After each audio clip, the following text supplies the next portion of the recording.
ધોરણ 4ના ત્રણેય બાળકો જેમાં ત્રીજું સ્થાન પ્રાપ્ત કર્યું છે 75% સાથે કામળિયા પાર્થ માયાભાઈ ભગોડા. જોતા તાળીઓ નગરગડાથી વધાવો.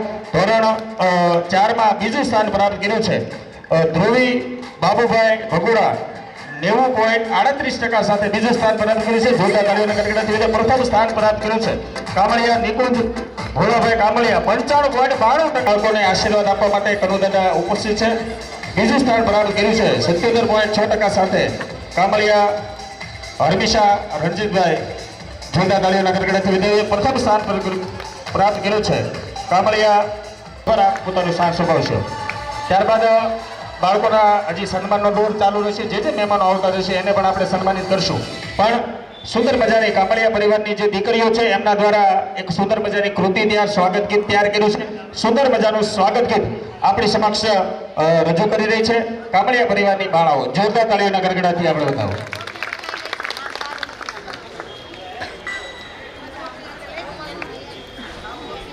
ગીત અહીંયા આપવા માટે વિનંતી છે.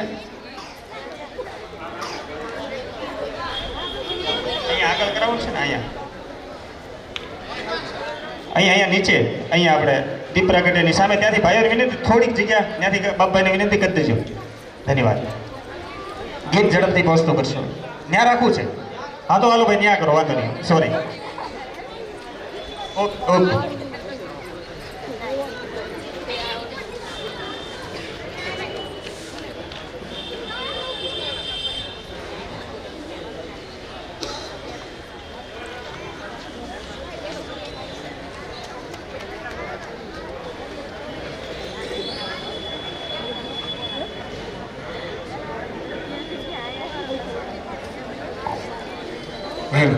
જો કોઈ બાળકોની ટ્રોફીમાં ના બીજાનું એમ આવી ગયું હોય ને તો એના માટે તમે ચેન્જ કરી લેજો.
જોરદાર તાળીઓના ગડગડાટ સાથે વધુ સુંદર મજાનું સ્વાગત ગીત કામળિયા પરિવારની નાની નાની દીકરીઓ દ્વારા અહીંયા રજૂ કરવામાં આવ્યું.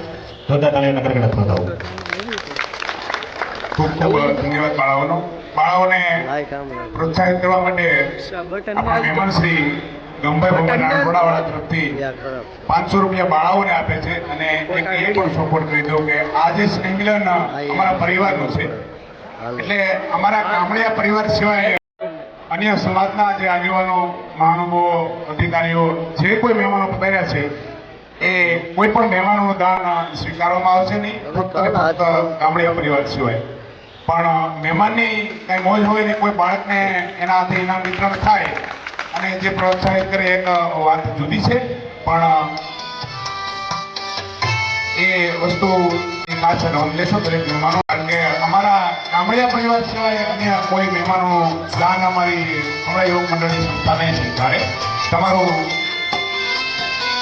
શ્રી જીતુભાઈ સૈડા આપણી વચ્ચે ઉપસ્થિત થઈ રહ્યા છે એનું પણ અમારા પરિવારનું સ્વાગત છે.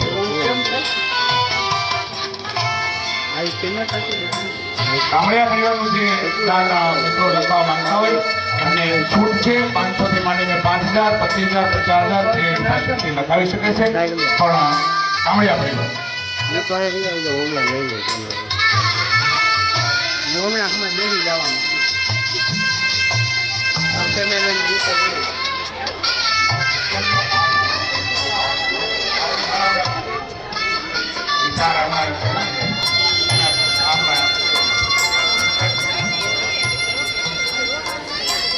વાતની જાહેરાત થતાની સાથે જ દાનની પણ શરૂઆત થઈ છે. તો આપણા પરિવારના મોભી મોભાદાર અને હોદ્દેદાર એવા દાનુભાઈ કામળિયા ઇટિયાવાળા આપણા પરિવારનું ઘરેણું આહિર સમાજનું ગૌરવ એવા દાનુભાઈ પીએસઆઈ સાહેબ આપણી વચ્ચે પધાર્યા છે અને કમળા યુવક મંડળને માતાજીના નામ ઉપર માને બધે પણ ખૂબ આપ્યું છે અને આજે 5100 રૂપિયા દાનની જાહેરાત કરે છે. દાનુભાઈ સાહેબને જોરદાર તાળીઓથી વધાવશો.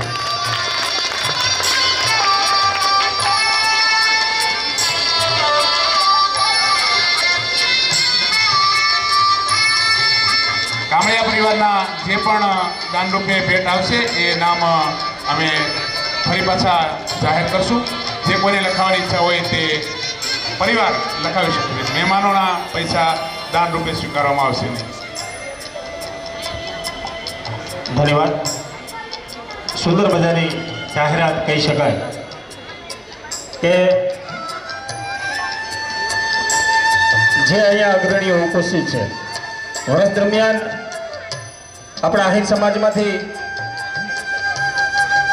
જે આપણું મુખ્ય સંગઠન મંગળનાથ આહિર યુવક મંડળ અને આપણે બધા જાણીએ છીએ કે ટૂંક સમયની અંદર જે ભવનનું નિર્માણ થઈ રહ્યું છે એમાં ખોબલે ને ખોબલે આ તમામ વડીલોએ દાન આપ્યા છે અને હજી પણ એમાં દાનની જરૂરિયાત છે. એટલે જે જાહેરાત કરી ભોળાભાઈને અને કામળિયા પરિવારને હું બિરદાવી જોરદાર તાળીઓના ગડગડાટ સાથે વધાવીએ. કાર્યક્રમના દોરને આગળ ધપાવતા આપણી વચ્ચે કામળિયા પરિવારની દીકરી એવા રાજલબેન અહીંયા ઉપસ્થિત છે. એ સમાજના ઇતિહાસ વિશે પોતાના શબ્દો અહીંયા રજૂ કરશે. શ્રી રાજલબેન દાનુભાઈ કામળિયા રૂપિણાવાળા જોરદાર તાળીઓના ગડગડાથી બેનને આપણે વધાવીએ અને એમના ઉત્સાહને વધારીએ.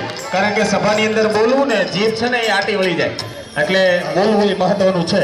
એટલે રાજલબેન સમાજના ઇતિહાસ વિશે અહીંયા એક સુંદર મજાની પીસ આપણી સમક્ષ રજૂ કરવા જઈ રહી છે. જોરદાર તાળીઓના ગડગડાથી વધાવીએ. રાજલબેન આપણી વચ્ચે પીસ ચાલુ થાય રાજલબેન એ પહેલા થોડીક વાર રાજલબેન પોતાનું સ્થાન મંચની નીચે શોભાવશે. આપણી વચ્ચે આપણા સમારોહના અધ્યક્ષ એવા આદરણીય શ્રી રાજુભાઈ કામળિયા રુદ્રાક્ષ ગ્રુપ આપણી વચ્ચે પધારી રહ્યા છે. જોરદાર તાળીઓના ગડગડાટથી વધાવીએ. તેમજ આપણી વચ્ચે આપણા મંગળનાથ આહિર યુવક મંડળના વરિષ્ઠ સભ્ય મધુભાઈ બોબર એ પણ આપણી વચ્ચે પધારી રહ્યા છે. તેમને પણ જોરદાર તાળીઓના ગડગડાટ સાથે વધાવીએ. જ્યાં સુધી તમામ મહેમાનો અહીંયા મંચ ઉપર પધારી દીપ પ્રાગટ્ય ન કરે ત્યાં સુધી તાળીઓનો ગડગડાટ ચાલુ રાખશું. આપણે જોરદાર તાળીઓનો ગડગડાટ સમારોહના અધ્યક્ષ શ્રી રાજુભાઈ કામળિયાને વિનંતી છે અને મંચ પર